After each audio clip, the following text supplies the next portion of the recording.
Mr. President, thank you for the floor. Members of the Council, first of all, I would like to note that for the first time in our meetings, Rwanda did extend condolences for the fallen peacekeepers. However, I would like to rectify something. The peacekeepers did not die in a process. The peacekeepers were killed. Second of all, SADC forces deployment through SAMI DRC were not deployed unilaterally by the DRC, but rather with a mandate from the AU, an organization Rwanda is a part of, even if its behavior in the DRC clearly flaunts its principles. Third, the M23 excluded itself from the Nairobi process by renewing attacks against the FARDC. The government of the DRC has nonetheless expressed its willingness to re-include the M23 in the Nairobi process. We reject Rwanda's obsession and attempts to elevate the M23 to the level of an interlocutor deemed fit to sit at the same table as a legitimate government. 30 years down the line, we have never stooped to the level of expecting and demanding from Rwanda to talk to its brothers and sisters, the FDLR, who are still in our country. We have not stooped to that level. Fourth, on regime change, we will remind the Rwandan delegation that the M23 and the AFC has repeatedly expressed its intent to march in Kinshasa. The very M23 Rwanda forces are backing right now.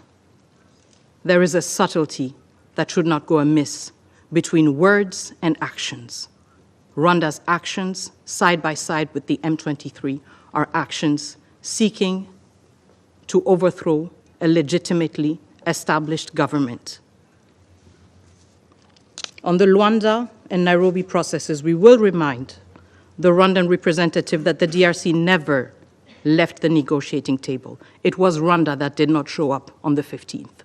It was Rwanda that did not come when President Lorenzo invited us. And President Kenyatta was also present. President Tshisekedi honored his commitment. In the past weeks, we have seen efforts, calls from this council, from our partners, from our friends, urging us all to renew our efforts within the Luanda process. The DRC never left the table. It is up to Rwanda to come back to the table.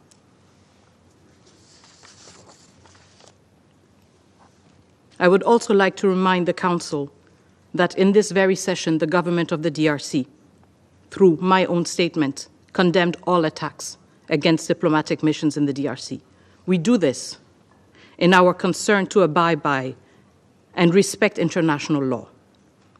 However, we have yet to hear Rwanda explain to us what its efforts have been to abide by international law and to respond to the violations it has been found guilty of in the DRC. Violations of the Charter, violations of international humanitarian law, violations of international human rights law. Members of the Council, I would like to close with what has brought us back here in less than 48 hours. Rwanda's outright contempt for this Council and its declaration that it will not, for the Council and the Council's declaration, and its demonstration that it is in the deluded belief that there is a Rwandan exception when it comes to international law. But what has also brought us here is the Council's choice 2 days ago to opt for words and not for actions. This Council is not unable to take actions. In fact, it is uniquely equipped to take actions. Hence, the question that remains at the end of this meeting is whether this Council is unwilling to act. Thank you. I thank Her Excellency Ms. Kayikwamba Wagner for her statement. And I now give the floor to the representative of the Russian Federation.